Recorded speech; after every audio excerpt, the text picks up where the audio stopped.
Hi everyone, welcome to my channel Shivshakti বার্তা নিয়ে আমি সুমনা চলে এসেছি একটা বড় জেনারেল কমন রিডিং নিয়ে, যেটা কমন টু অল, সমস্ত ধরনের মানুষের জন্য রিডিং, টাইমলেস অবভিয়াসলি। যতটা তোমাদের সঙ্গে ম্যাচ করবে ততটা নেবে, বাকিটা অন্যদের জন্য ছেড়ে দেবে। প্রথমে আজকে সাবজেক্ট সিলেকশন হবে কার্ড থেকে। আমি আজকে কোনো ভিশন শেয়ার করব না, গতকালকেও করিনি, তো আজকে গতকালকের মতনই সাবজেক্ট সিলেক্ট করব কার্ড থেকে।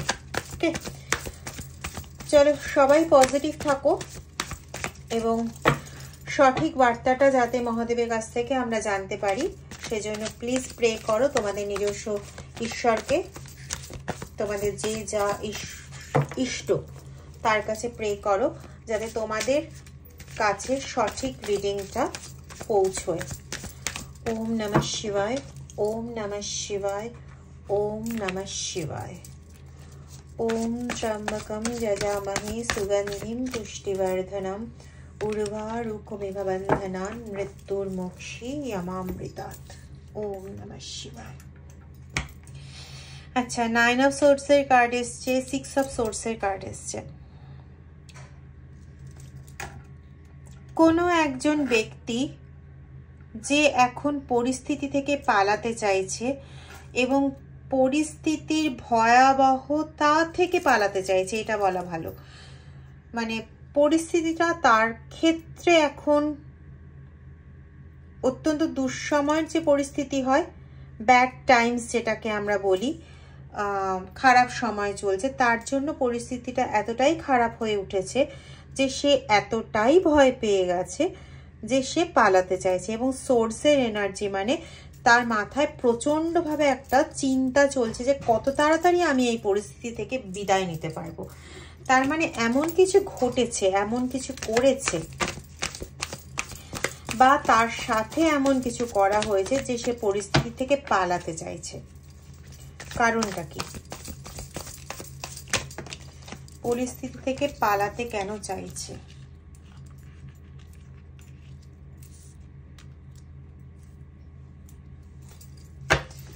কার্ডের এক্সপ্লেনেশনে আমি একসাথে 3টে কার্ড পেলাম। দেখো, এই 3টে কার্ডের মধ্যে একটা রয়েছে দ্য মুন কার্ড, যেখানে গ্রহণের পরিস্থিতি এবং থার্ড পার্টি কন্ডিশন বোঝাচ্ছে।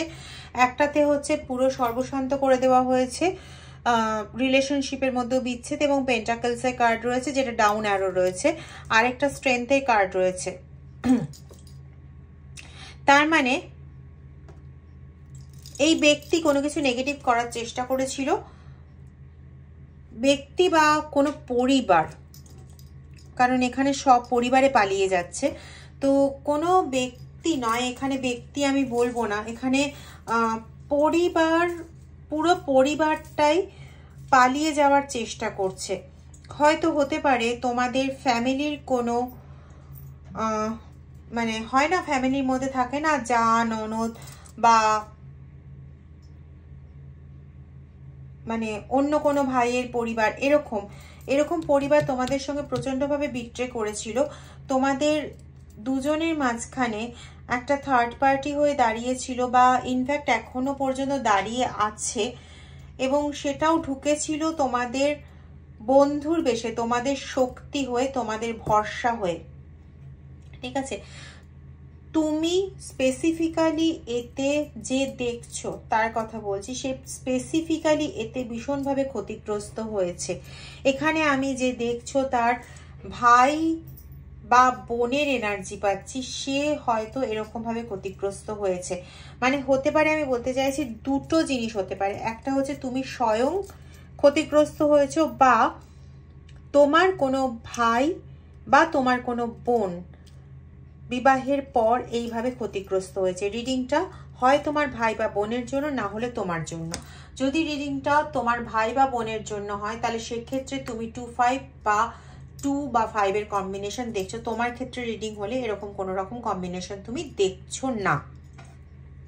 ওকে, তো এখানে যেটা হচ্ছে, এই ব্যক্তি প্রচন্ড ভরসা, প্রচন্ডভাবে তাকে বিশ্বাস করা যায় এরকম একটা বিশ্বাস নিয়ে, মানে এরকম একটা মুখোশ নিয়ে রাদার এসে দাঁড়িয়েছিল, যাকে এখানে ভাবা হয়েছিল, মানে তুমি ভেবেছিলে যে তুমি বা তোমরা, তোমার ফ্যামিলি ভেবেছিল যে এর উপর পুরোপুরি ট্রাস্ট করা যায়, এ আমার জন্য এত বিপদের ঝুঁকি নিচ্ছে, আমার জন্য এত কিছু করছে।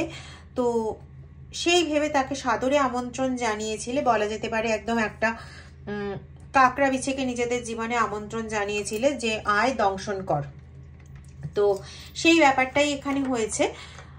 সে ঢুকেছিল, ঢুকে খুব সুন্দরভাবে তোমাদের দুজনের মাঝে থার্ড পার্টি হয়ে খুব সুন্দরভাবে কানে ফুসপন্ত দিয়ে বিভিন্নভাবে তোমাকে তোমার পার্টনারের এগেনস্টে ফুসলে, বা কারো কারো ক্ষেত্রে তোমাকে তোমার সন্তানের এগেনস্টে ফুসলে, বা তোমার সন্তানকে তোমার এগেনস্টে ফুসলে একটা ভালো রকম প্রাচীর তৈরি করার চেষ্টা করে অবশেষে তোমাদের মধ্যে একদম বিচ্ছেদ যাতে সম্পূর্ণভাবে ঘটে সেই ব্যবস্থা করেছে।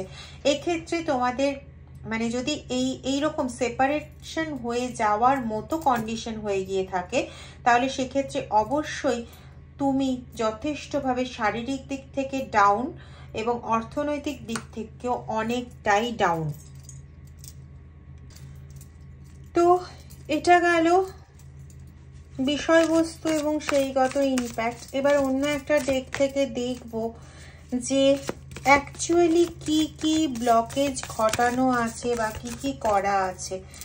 দেখো, এখান থেকে আরেকটা জিনিসও বলা যায় যে এর কাছ থেকে যতটা বিশ্বাস করে, যতটা ভরসা করে তোমরা মানে যা যা কিছু দিয়েছো, মানে নিজেদের যতটা যা কিছু ছিল, অনেকের ক্ষেত্রে এরকমও হয়েছে যে তোমাদের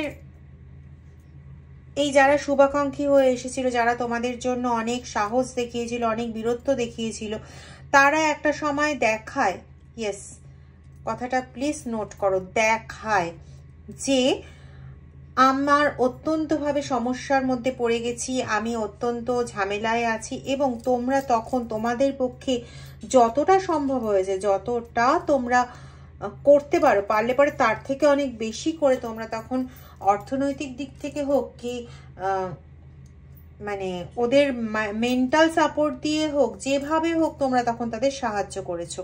কিন্তু পরিণামে এখন তোমরা যেটা পাচ্ছ সেটা তোমরা বিভিন্নভাবে বদনাম পাচ্ছ, বিভিন্নভাবে লাঞ্ছনা পাচ্ছ, নিজের পরিবারের থেকে একদম সেপারেশন টাইপের একটা জিনিস পাচ্ছ, মান সম্মান হানি পাচ্ছ,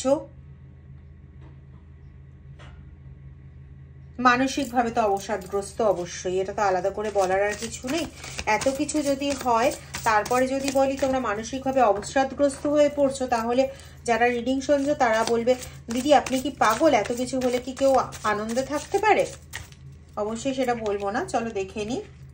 বললাম না একটু আগে, অত্যন্ত অ্যাটাচড হয়ে পড়েছিলে, ঠিক আছে, অত্যন্ত অ্যাটাচড হয়ে পড়েছিলে এই ব্যক্তিত্ব মানে এই গ্রুপ অফ পিপলের সঙ্গে, স্পেসিফিক্যালি এরা হাজব্যান্ড ওয়াইফ।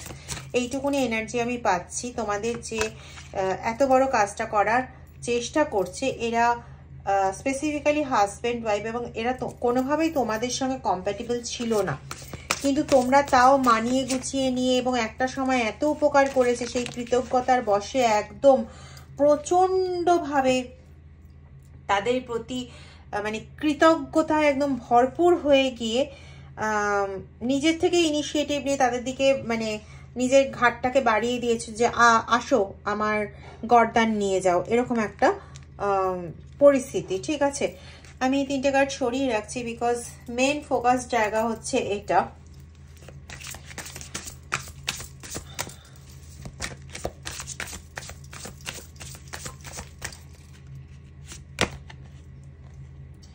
নিড রেস্কিউইং।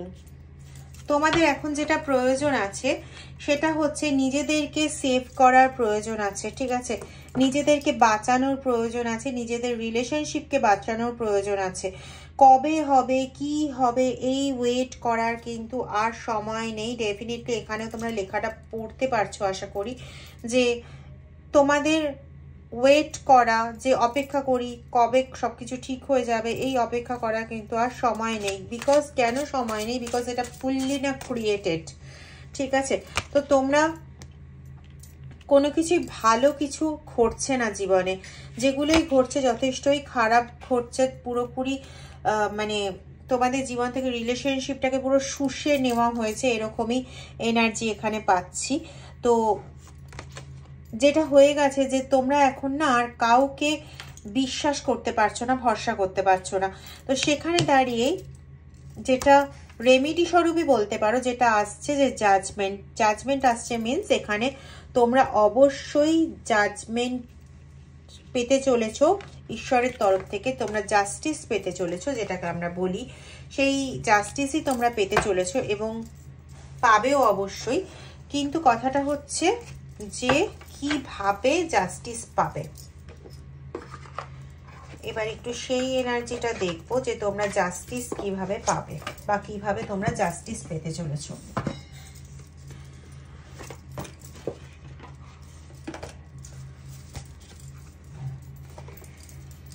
রিডিংটা যদিও সেই শত্রু সম্পর্কিত হয়ে গেল, তবে একটু অন্যরকম, কারণ এখানে পার্টিকুলার কোনো ফ্যামিলি জড়িত, এখানে কোনো পার্টিকুলার একটা পার্সন জড়িত নয়, পুরো ফ্যামিলি জড়িত হতে পারে। এরকমও হতে পারে তোমরা আগে যার প্রতি ভালোবাসা বা কিছু ছিল বিয়ের আগে, সেই ফ্যামিলি, পুরো ফ্যামিলিটা মিলে ক্ষতি করতে চাইছে, এটাও কিন্তু হতে পারে। ঠিক আছে, তোমার একটা হায়ার ইনটিউশন কাজ করবে উইদিন ফিউ মান্থস বলতে 3 to 9 মান্থসের মধ্যে তোমার একটা হাই ইনটিউশন কাজ করবে এবং সেই সময় তুমি বিশেষ করে, আমি এটা এনার্জিটা পাচ্ছি মান্থ 9-এর, মানে জানুয়ারি, ফেব্রুয়ারি, মার্চ, এপ্রিল, মে, জুন, জুলাই, অগস্ট, সেপ্টেম্বর মাসে তোমরা, অগস্ট সেপ্টেম্বরের মধ্যে তোমরা এমন কোনো একটা ইনটিউশনে এমন কোনো একটা রেমেডির জায়গা বা নিজেরাই কিছু একটা পেয়ে যাবে, যেখানে ঈশ্বর তোমাদের জন্য কিভাবে তোমরা সাকসেস পেতে পারো সেটা ঠিক করে রাখবেন। ঠিক আছে, এবং সেটা কিন্তু পারসিস্টেন্ট হবে, এমন নয় যে সেই রেমেডিটা কাজ করবে না বা কাজ করে আবার যেকে সেই হয়ে যাবে, সেরকম নয়। এবং সেই সময় থেকে কিন্তু তোমাদের লাকও ফেভার করবে। ঠিক আছে, দেখো 3 আর 2 5-এর এনার্জি, এখানে 10-এর এনার্জি, তো অবশ্যই খুব ভালো সময় আসবে। তোমাদের ইনটিউশনটাকে কাজে লাগাতে হবে এবং ইনটিউশনে যদি কোনো পার্সনের কাছে রেমেডির জন্য তোমাদের কন্ট্যাক্ট করতে তোমাদের ইনটিউশনে আসে, তো সেই ইনটিউশনের ওপর বিলিভ করো, বিশেষ করে অগাস্টের শেষ থেকে সেপ্টেম্বরের মধ্যে। ঠিক আছে, হতে পারে হয়তো ইন দ্য মিড টাইম তোমরা কারো কাছে গেলে এবং সেরকমভাবে তোমরা খুব একটা ভালো রেমেডি পেলে না, বা তোমরা আরো অপেক্ষা করে নিলে যদি কিছু হয়ে যায় তার জন্য। কিন্তু যদি এরকম ঘটনা ঘটে যে এর মধ্যে সলভ হলো না এবং এরপরে যদি তোমাদের ইনটিউশন কিছু বলে যে এখানে এটা করো বা ওই রেমেডিটা করো বা কিছু করো, তাহলে অবশ্যই সেটা করো, সেটা করলে কিন্তু সলভ হবে। এমন নয় যে কারোর কাছে যেতে হবে, ঈশ্বর নিজেও তোমার সেভার হয়ে আসতে পারেন বা তোমার জন্য কাউকে তিনি নির্বাচন করে রাখতে পারেন যে তোমাদের সুরক্ষিত করবে, তোমাদের জীবনটাকে আবার হ্যাপি জায়গায় ফিরিয়ে দেবে। ঠিক আছে, তবে খুব কম পার্সনের ক্ষেত্রে এই এনার্জি পাচ্ছি যে তাদের ওই ডেভিল কার্ডের মতন একটা এনার্জি পাচ্ছি যে তাদের সম্পর্কটা, please don't take me otherwise, তাদের সম্পর্কটা বিশেষ করে সন্তানের সঙ্গে সম্পর্ক একদম রেস্টিং পিসে পাঠিয়ে দেওয়ার মতো, মানে আড়াইপিতে পাঠিয়ে দেওয়ার মতন ব্যবস্থা কিন্তু করা হয়েছে। ঠিক আছে, হতে পারে কেউ কেউ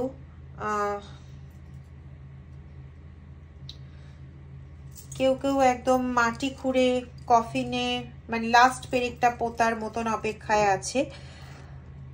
কেউ কেউ হয়তো তোমাদের এগেনস্টে স্পেল কাজ করেছে। যদি এরকম হয়ে থাকে তাহলে তোমরা অবশ্যই জানো তোমাদের ফ্যামিলিতে কেউ না কেউ আছে যে ওই সর্ষে ফোড়ন দেওয়া বা কি বলে ওটাকে, আমি ভীষণই আসছে বাট পাচ্ছি না, তেজপাতা শুকনো লঙ্কা একসঙ্গে জ্বালানো, এরকম ধরনের কাজগুলো, এরকম ধরনের টোনা টোটকা জাতীয় কাজগুলো করে থাকে। বা তোমাদের বাপের বাড়ি, মানে যাদের বিয়ে হয়ে গেছে তাদের ক্ষেত্রে বলছি, তোমাদের বাপের বাড়ির প্রতিবেশী এরকম ধরনের কাজ করে থাকে, তো তারা প্লিজ সচেতন হয়ে যাও। It's high time. ঠিক আছে, ইটস হাই টাইম। আমার ভিশনে যেটা এলো আমি কিন্তু সেটাই বললাম। ফোকাস করো, বারবার বললাম একটু আগে যে এটা হাই টাইম, ওই দিকটা কনসেন্ট্রেট করো, ওই দিকটা ফোকাস করো। দেখো কার্ড রিডিংও কিন্তু তাই বলছে, আমি কিন্তু নিজে থেকে বানিয়ে বলতে চাইছি না, কার্ড রিডিংও তাই বলছে। জাস্ট তুমি ইমাজিন করো, মানে তোমার পথটাকে জাস্ট ভেবে নাও এবং ইনটিউশন তোমাকে যেভাবে পাস করাবে অগাস্ট সেপ্টেম্বরে তুমি ঠিক সেইভাবেই পাস করো, ঠিক আছে? সেটা কোথাও গিয়ে হোক, এমনি কোনো রেমেডি করে হোক, যেভাবে হোক পাস করো। এবং ইন দ্য মিন টাইম আমি যেটা রেমেডিটা বলবো সেটা হচ্ছে তোমরা হনুমান চালিসা পাঠ শুরু করো, ঠিক আছে? যাদের ক্ষেত্রে হনুমান চালিসা পাঠ হবে না তারা তারা তোমরা যেটা করতে পারো সেটা হচ্ছে ব্ল্যাক কোনো ক্রিস্টাল তোমরা ইউজ করতে পারো। সেটা কিন্তু পার্টিকুলারলি ঠিকঠাকভাবে চার্জড হতে হবে তোমাদের জন্য, ঠিক আছে? তো সেটা তোমরা ইউজ করতে পারো যদি তোমরা চাও যে সেটা ইউজ করবে, তাহলে সেটা তোমরা ইউজ করতে পারো। আর হচ্ছে না হলে হনুমান চালিসা পাঠ করো, এটাতে তোমরা কিন্তু অনেকটা হেল্প পাবে। দিনে অন্তত 3 বার হনুমান চালিসা পাঠ করো, 7 বার যদি করতে পারো তো খুবই ভালো কথা, অনেকটা প্রোটেক্টেড থাকবে এবং এই সেপারেশনের জায়গা থেকে বাঁচবে। বিশেষ করে আমি সন্তানের সঙ্গে বাপ মায়ের যে সেপারেশনের জায়গাটা পাচ্ছি সেই জায়গাটা কিন্তু অনেকটা ঠিক হবে, এটাই আমি পাচ্ছি। ওকে, তো এটা করো, এটাই তোমাদের জন্য পারফেক্ট হিলিং হবে। ইয়েস, তো হনুমান চালিসা পাঠ করতে শুরু করো।